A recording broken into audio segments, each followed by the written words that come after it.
Hola, bienvenidos al precongreso ICVA, Instituto Cardiovascular.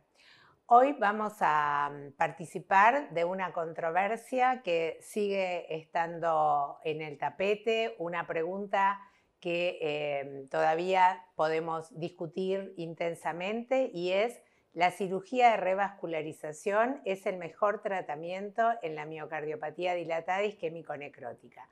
Para defender esta afirmación vamos a contar con el doctor Mariano Brancic, staff del Servicio de Cirugía Cardiovascular del ICVA, y en contra de esta afirmación y defendiendo el tratamiento médico, la doctora María Luján Talavera, staff de insuficiencia cardíaca. Mariano, te invitamos a defender esta afirmación. Muchas gracias, Mirta, por la presentación y gracias a todos los que están conectados viendo esta controversia. No tengo conflicto de intereses para esta charla y para empezar les quiero contar que clásicamente en los pacientes con mala función ventricular, aquellos que se revascularizan tienen mejor evolución que aquellos que no reciben tratamiento de revascularización.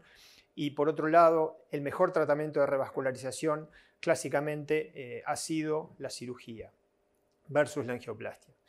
Este es un estudio un poco más moderno en el que también hay una comparación de pacientes con mala función ventricular. Se excluyeron los pacientes con lesión de tronco severa y se compararon 760 pacientes y se ve claramente en la curva de la derecha como los pacientes con cirugía, en azul, tienen mejor sobrevida a 10 años que aquellos pacientes que reciben únicamente tratamiento médico. Así que los estudios clásicos afirman o afirmaban siempre que la cirugía era mejor que el tratamiento médico. En el año 2011 se publicó el estudio STITCH, que vino a cambiar un poco o a intentar cambiar un poco este pensamiento tradicional. Este estudio randomizó en la rama tratamiento de revascularización 600 pacientes para cirugía y 600 para tratamiento médico y concluyó que no hubo diferencias significativas entre tratamiento médico óptimo y cirugía respecto del endpoint primario de muerte de cualquier causa. Finalmente, 5 años después, y volviendo a lo que era de esperar, la cirugía confirmó no solo que es mejor que el tratamiento médico para la mortalidad de cualquier causa, sino que además es mejor para mortalidad de causa cardiovascular y también para rehospitalización. Así que finalmente en un estudio randomizado se pudo comprobar lo que siempre se había pensado y lo que estaba escrito en las guías, que es que el tratamiento por cirugía es mejor que el tratamiento médico óptimo para los pacientes con mala función ventricular. A partir del estudio STITCH surgieron varios subestudios en los cuales se intentaron identificar algunos predictores o pacientes especialmente potenciales candidatos de cirugía versus tratamiento médico, y aquí vemos cómo la reducción de la mortalidad de todas las causas fue más pronunciada en pacientes más jóvenes, y para la mortalidad cardiovascular el beneficio es consistente a lo largo de todas las edades. Llamativamente, tanto en pacientes jóvenes como en más añosos es muy significativa la diferencia entre cirugía y tratamiento médico óptimo. En este otro subestudio que busca las causas de mortalidad luego del estudio STITCH, se ve como para muerte súbita a la izquierda, para insuficiencia cardíaca, muerte por insuficiencia cardíaca a la derecha y muerte por infarto también, que no está aquí en el slide, para los 3 tipos de mortalidad la cirugía es mejor que el tratamiento médico. Así que lo que aprendimos 10 años después del estudio STITCH es que la cirugía previene una muerte cada 14 pacientes tratados y además prolonga la sobrevida en 1 año y medio cuando se la compara contra el tratamiento médico.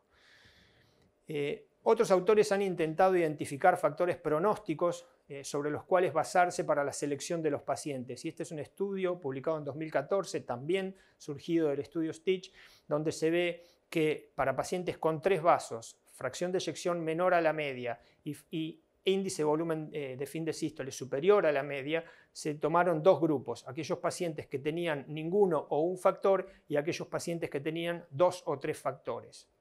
Para cada uno de estos 3 subgrupos, 3 vasos, fracción de eyección menor a la media y índice de fin de sístole superior a la media, la cirugía fue mejor que el tratamiento médico. El tratamiento médico tuvo diferencia cuando se comparó pacientes con menos riesgo o menos factores de riesgo que pacientes con más factores de riesgo. Y esto no ocurrió con la cirugía, porque la cirugía reduce notablemente el riesgo de mortalidad otorgado por esos hallazgos anatómicos o funcionales asociados a mal pronóstico. La cirugía es buena para todos los subgrupos de pacientes. Entonces, como conclusión de este trabajo, se sugiere fuertemente considerar cirugía en aquellos pacientes que tengan 2 o 3 factores pronósticos asociados.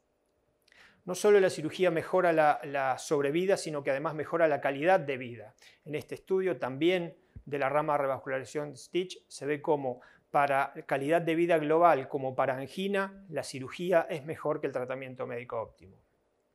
Y solo para mencionar la comparación de cirugía versus angioplastia, este es un estudio multicéntrico, hay varios, son todos no randomizados, que toma 75.000 pacientes y luego de aplicar los criterios del estudio Stitch se analizan casi 1.000 pacientes del grupo cirugía y 700 del grupo angioplastia y se ve claramente como los pacientes que se revascularizan, la mejor manera de revascularizarlos es por cirugía y esto es así para 2 o para 3 vasos.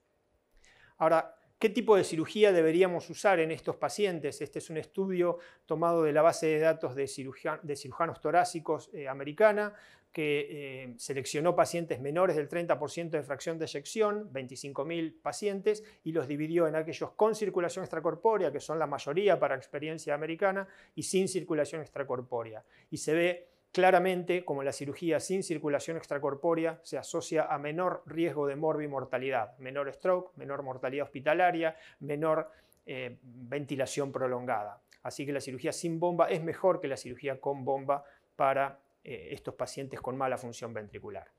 Entonces, los mensajes para llevar a casa son que los pacientes con mala función ventricular tienen mayor beneficio con la cirugía versus no solo angioplastia, sino también versus tratamiento médico, que es importante la selección de los pacientes de acuerdo a diferentes características de los mismos, edad, fracción de eyección, dilatación del ventrículo izquierdo e incluso viabilidad, a la que no me referí, pero que también es un tema de interés y controvertido, que la cirugía sin bomba tiene menos complicaciones a corto plazo, y que el mejor resultado, y esto es lo más importante, se obtiene sumando el tratamiento médico óptimo a la revascularización más completa. No deberíamos tomar la controversia tratamiento médico versus cirugía, sino tratamiento médico más cirugía para ofrecer a nuestros pacientes y así la evolución sea mejor.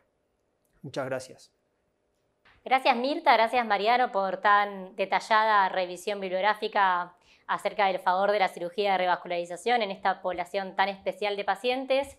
En los próximos 8 a 10 minutos vamos a ver un poquito que esto no es tan así, o al menos hay que tener en cuenta algunas otras cuestiones al momento de definir una cirugía en un paciente con deterioro de la función ventricular y enfermedad coronaria. No tengo conflictos de interés para esta temática. Según pasan los años, lo cierto es que desde la publicación del Stitch por el año 2011, ya casi 10 años después, que fue el gran estudio, como mencionó Mariano, que vino a dar luz a esta situación tan conflictiva por este grupo tan especial de pacientes, lo cierto es que casi 10 años después todavía seguimos teniendo la misma pregunta y seguimos discutiendo acerca del beneficio de la revascularización en pacientes con miocardiopatía dilatada isquémico necrótica. Es decir que esta cuestión definitivamente no está resuelta, sino hoy no estaríamos aquí discutiendo esto. Así que vamos a tratar de entender si la revascularización es para todos. Veamos un poquito de qué trata, cuál es la evidencia que tenemos en términos de tratamiento farmacológico. Como ustedes pueden ver, estas son las guías últimas europeas de miocardiopatía. Fíjense que el tratamiento farmacológico tiene un nivel de evidencia muy alto, clase 1, nivel de evidencia A, y no tiene menos, por cada grupo farmacológico no hay menos de 3 a 5 citas bibliográficas que soportan el uso del tratamiento farmacológico para reducir morbimortalidad en el paciente dilatado. Si uno analiza cuál es la evidencia con respecto a dispositivos, lo mismo, en pacientes con miocardiopatía dilatada isquémico necrótica, el desfibrilador y el resincronizador tienen un nivel de evidencia muy alto para su implante y esto está soportado por muchas referencias bibliográficas que así lo dice de trabajos serios. Vamos a ver un poco entonces qué dicen las guías de revascularización en términos de revascularización, valga la redundancia, en miocardiopatía. La clase es 1, el nivel de evidencia ya se cae un poco, es nivel de evidencia B, y dice que todos los pacientes con disfunción ventricular y enfermedad coronaria deberían, si es que son candidatos anatómicos a revascularizarse, deberían recibir una cirugía de revascularización miocárdica. Llamativamente, y a propósito de que estas guías se publicaron hace un año, vemos que el soporte bibliográfico es un poquito más escueto. Si analizamos con lupa estas dos publicaciones, sobre la izquierda tenemos una de ellas que habla del beneficio de la revascularización por sobre la angioplastia. Nada tiene que ver esto con la indicación en sí misma, per se, de la revascularización en el paciente. Y si ya sobre la derecha, como muy bien detalló Mariano, el trabajo Stitch en el seguimiento a 10 años que mostró reducción de eventos en el seguimiento alejado. Pero, nuevamente, si miramos con lupa y nos detallamos en los primeros meses de seguimiento, acá me gustaría detenerme un poquito más con detalle. Esta es la mortalidad temprana del estudio Stitch de los pacientes que fueron sometidos a revascularización en la rama revascularización sola. Fíjense que la mortalidad es mucho mayor en el posoperatorio, en el periodo perioperatorio, los primeros 30 días, que el tratamiento médico óptimo. Y esto puede llegar a subir al 20% en otras publicaciones. El mensaje es que para que el paciente tenga todos los beneficios que Mariano mencionó recién en términos de revascularización, primero tiene que sortear el obstáculo del postoperatorio. Si analizamos la totalidad de los pacientes incluidos en el Stitch, en la hipótesis de revascularización y la hipótesis de revascularización más DOR, lo que podemos ver es que la mortalidad, lo mismo, es del 5%, y algo interesante es que si bien las complicaciones mayores, como reoperación, paro, reintubación, deterioro renal, taquicardia ventricular, mediastinitis, sangrado gastrointestinal, ACV, infarto, complicaciones muy graves, fueron pocas en términos de números, casi el 75% no tuvo complicaciones mayores. Fíjense cómo en la medida que las complicaciones mayores se iban sumando, los pacientes alcanzaban una mortalidad a 30 días de casi el 60%.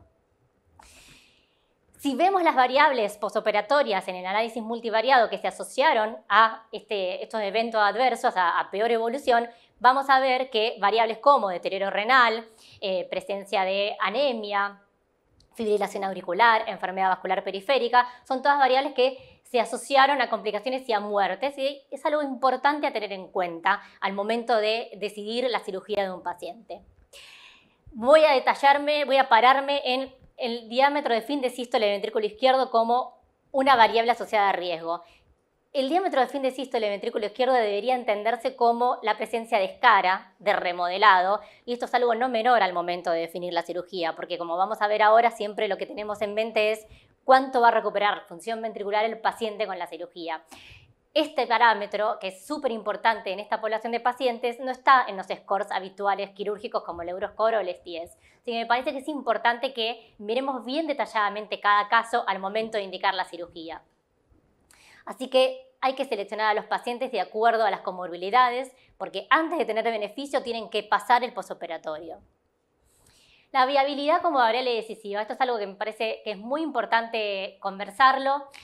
Siempre que pensamos en revascularizar a un paciente, tenemos en mente la fantasía de cuánto va a recuperar, o más que fantasía, esperamos que se recupere la función ventricular, porque es lo que se traduce en mejoría de calidad de vida y supervivencia libre de trasplante. Y esto es así que al momento de definir si el paciente tiene viabilidad o no para soportar o apoyar la posibilidad de una revascularización, tenemos que pensar a la viabilidad y a la función ventricular, que no debería analizarse como una variable dicotómica. ¿Por qué? Porque en el momento de decidir la viabilidad o no, uno tiene que tomar como parámetros muchas imágenes, no solamente un método, no es motivo de esta charla, pero es importante que se tomen varios estudios para definir la viabilidad. Porque dependiendo del estudio, uno puede encontrar un miocito viable y ya con eso entender que el paciente va a recuperar función, y a veces no es tan así. El miocito viable se acompaña de muchos miocitos muertos. Estos dos trabajos, el subestudio del Stitch y el PAR2, fueron trabajos que intentaron de manera más o menos prolija definir si la viabilidad tenía redundancia en términos de mortalidad. Fueron 2 estudios negativos en ese aspecto que tuvieron muchas críticas con respecto a cómo se randomizaron los pacientes. El Stitch no tuvo como objetivo primario la viabilidad en su trabajo, evaluó la presencia de la misma con ecoestrés y cámara gamma, se criticó no haber utilizado PET. Y el PAR-2 en realidad sí determinó la toma de conducta con respecto al PET o tratamiento médico sin guía por PET y tampoco tuvo buenos resultados, en parte también porque hubo un 25% de pacientes que finalmente no se guió a la conducta por el PET. Si nosotros vemos y analizamos los pacientes que sí efectivamente la conducta se guió por PET, lo que podemos ver es que en el seguimiento alejado tuvieron mejor evolución que aquellos que no se guió por PET, con lo cual la viabilidad cobra mucha importancia al momento de definir la conducta. Otras cosas importantes que hay que también tener en cuenta es la no viabilidad. A veces uno se quiere encontrar viabilidad porque uno quiere revascularizar al paciente, pero tener un paciente con una escara miocárdica, por ejemplo, como muestra este trabajo en la izquierda en resonancia magnética que ocupa más del 50% de transmuralidad, es lo mismo, se traduce en no mejoría de la función ventricular posoperatoria. Y lo mismo en el gráfico de la derecha. Este trabajo incluyó pacientes con viabilidad y se vio que los pacientes que tenían diámetro de fin de diástole del ventrículo izquierdo mayores, en la medida que esto era peor, tampoco recuperaban la función ventricular. Es decir, no hay que ver solamente la viabilidad, hay que ver también la ausencia de viabilidad como predictor de recuperación. En las guías de revascularización, llamativamente, la recomendación para analizar viabilidad es bastante más baja. Entonces, la utilidad real, uno podría decir que si el paciente no tiene viabilidad, no digo que no haya que operarlo, digo, si no tiene viabilidad, el beneficio es incierto y hay que analizarlo bien. Y si el paciente sí tiene viabilidad, hay que analizar y poner en la balanza la morbimortalidad y cuánto tiempo lleva con esta miocardiopatía isquémico-necrótica puesta sobre los hombros para tratar de entender si se le va a ofrecer un beneficio o no. Mis reflexiones. El beneficio en el largo plazo debe ser mayor que la mortalidad precoz. El paciente tiene que tener la posibilidad de poder recuperarse del posoperatorio, que a veces es muy tórpido, pues son pacientes de mucho riesgo. Uno no opera a un paciente como un todo. La anatomía coronaria es una variable más. Esto lo digo a propósito de que muchas veces los cirujanos se envalentonan con la anatomía, porque son anatomías muy quirúrgicas, pero bueno, esto se tiene que contextualizar. La presencia de viabilidad debe evaluarse con multiimagen. Si no hay viabilidad significativa, el beneficio es incierto. Y si hay viabilidad, igual aún así, hay que contextualizarla en el escenario de cada paciente. Por último, me parece que esto es una opinión absolutamente personal. Los cirujanos, yo tengo el gusto de trabajar con un equipo quirúrgico excelente. Ustedes, Mariano, los cirujanos tienen algo muy admirable y envidiable, que es la gran pasión que tienen arte. Cuando entran a quirófano hacen cosas que nosotros desde afuera a veces criticamos, cuestionamos, pero estar adentro del quirófano y hacer lo que ustedes hacen es algo maravilloso. Nosotros los cardiólogos clínicos no tenemos nada de eso. No tenemos la pasión, ni la destreza, ni todo lo que ustedes tienen, pero sí nos gusta mucho sentarnos, leer, estudiar, entender cuál es la evidencia, qué paciente tiene que ir para acá, qué paciente tiene que ir para allá. Y al final me parece que hacemos un buen equipo. Ustedes aportando lo suyo y nosotros lo nuestro. Muchas gracias. Bueno, les agradezco a Mariano, a Luján. Realmente ha sido una revisión más que exhaustiva de la literatura y realmente con mucha fuerza en el análisis y convicción de cada uno. Así que vamos a usar estos minutos finales de rebote de la discusión a ver cómo podemos cerrar esta pregunta. Mariano, por favor. Bueno, gracias Mirta, gracias Luján. Con Luján voy a coincidir en muchas cosas de las que dijo, especialmente en todo lo relacionado con la viabilidad. Nosotros también como cirujanos leemos y estudiamos, además de hacer todo lo bueno que dijo Luján que hacemos en quirófano, así que nos parecemos en algo, por lo menos a los cardiólogos clínicos, que no son nuestros adversarios, sino que obviamente somos parte de un gran equipo. Con respecto a la viabilidad, el estudio Stitch es un mal estudio para ver viabilidad, ya lo dijo Luján. Yo creo que actualmente ver viabilidad por ecodobutamina o por cámara gamma no es suficiente. Por supuesto que los pacientes que tienen poca viabilidad no son buenos candidatos quirúrgicos, y las guías no hablan de anatomía, hablan de pacientes que pueda ser intervenido, pero no por anatomía, sino por todas las características que analizó Luján, que son predictores de mal pronóstico, igual que pasa con los pacientes que tienen buen ventrículo, igual que pasa con los pacientes añosos, igual que pasa con los pacientes que van a cirugía por otro motivo. Así que, por supuesto que hay que evaluar individualmente cada paciente, y así todo, y con todas estas cosas en contra, la cirugía sigue teniendo resultados que son excelentes. Y les muestro en un minuto los resultados del ICVA en pacientes con mala función ventricular. En los últimos 20 años se operaron 5.500 pacientes coronarios, de ellos el 7% más o menos tienen menos de 35% de fracción de eyección. Todos son pacientes muy enfermos, como se ve acá en el cuadro de la derecha. La mitad tienen angina y la otra mitad tienen insuficiencia cardíaca. La mitad son urgencia y la mitad son emergencia, o sea que son pacientes bien graves.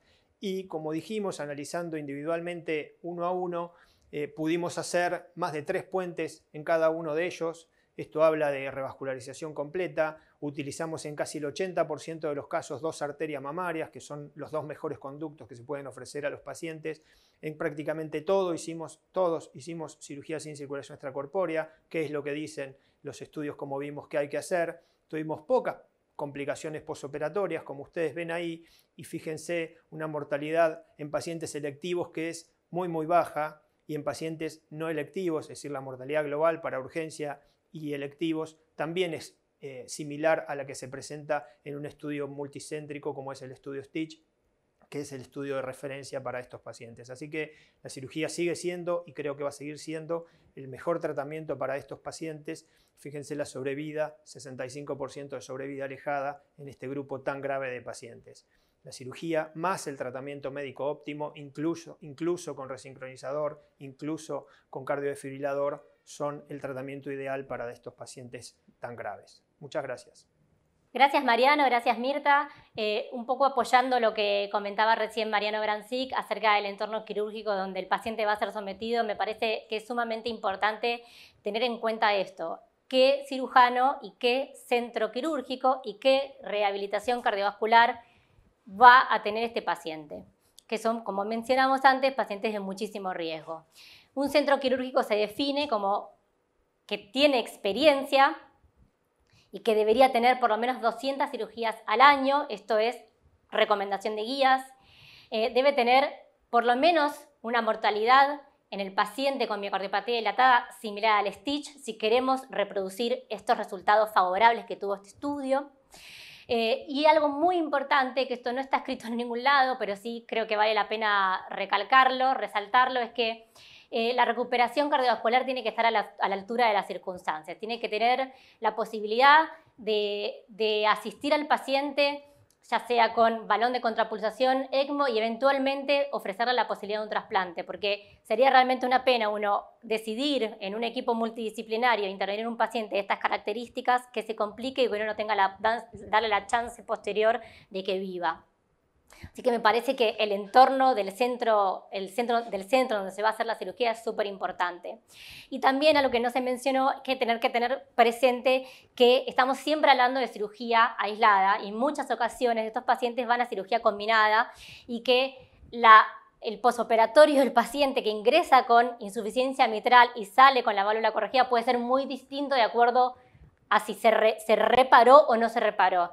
Y es algo muy importante porque tiene que ver con la experiencia del cirujano, que cuando entra a quirófano tenga la posibilidad de repararle la válvula mitral versus aquel que tiene menos experiencia y no la puede reparar. Como ustedes pueden ver, la decisión abarca un montón de aristas, un montón de variables que uno tiene que poner sobre la mesa para definir cuál es